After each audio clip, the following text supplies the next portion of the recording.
bir şey bil ki, bu ağlın tələb elədiyi məsələdir. Bir şeydə dəyişkənlik varsa, deməli onu dəyişən var.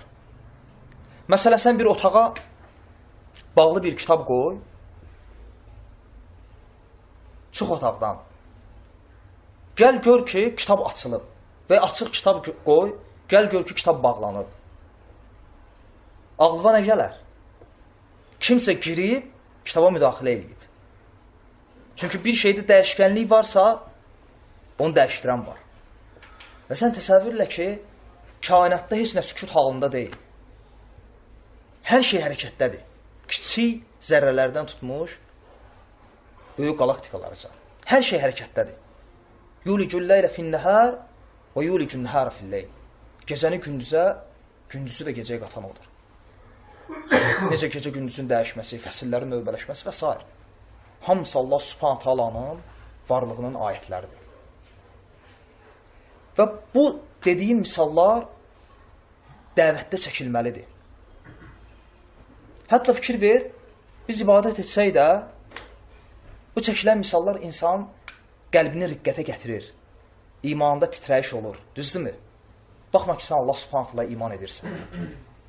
Və ya Quran-ı Kərimdə nə qədər ayələr var, Allah Subhanahu Taala rububiyyətindən danışır. Və xitab da, ya eyyuhəllezine amanu, ey iman əhli. Xitab möminlərədir. Amma danışılan mövzu rububiyyətdəndir. Niyə? Deməli, lazımdır bu.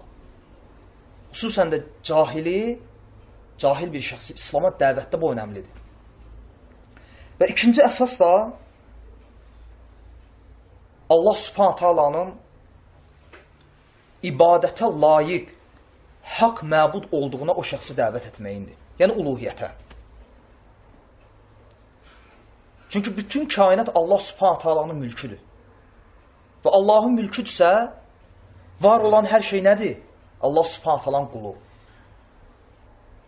Məsələn, insana deyirlər Allahın qulu. Muhammedən abduhu və rasuluhu. Muhammed Allahın qulu və rasuludur.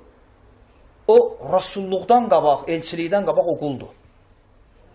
Və bir özündə təsəvvürlə qul kəlməsini, yəni qul nə deməkdir?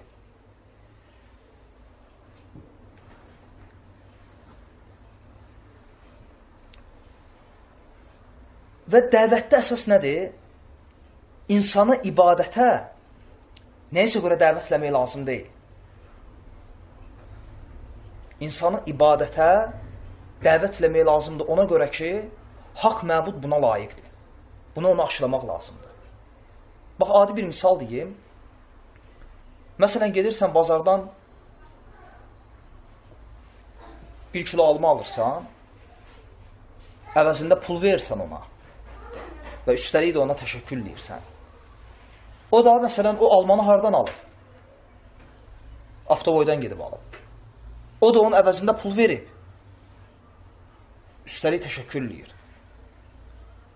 O da kimdən alıb? Gedib kəndçidən alıb. O da alanda pulunu verir və ona təşəkkür edir. Kəndçi almanı hardan alır? Ağacdan dərir. Dərəndə nə pul vermir, nə də təşəkkürləmir. Yəni, innəl insane li rabbihi ləkanut. Həqiqətən insan Rabbinə qarşı nankördür. Yəni, əslində, niyə görə deyilib ki, İslam fitrət dinidir? Çünki insanın fitrətində var ki, ona nəsə verilibsə, ona təşəkkür eləsin. Var bu onun fitrətində. Vay o günə ki, fitrət korlana və sənə hər şey verən Allaha təşəkkür etməyəsən. Hətta deyəsən ki, bu mənlik deyil.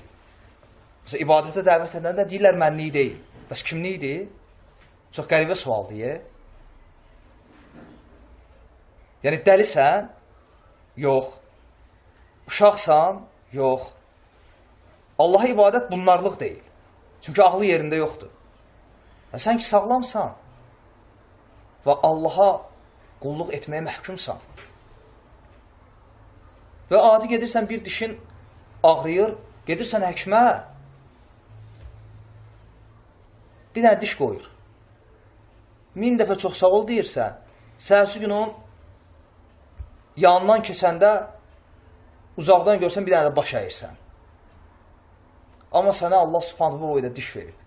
Şükürləmirsən. Doğrudan insanın halı qəribədir. Və o başa düşmür ki, o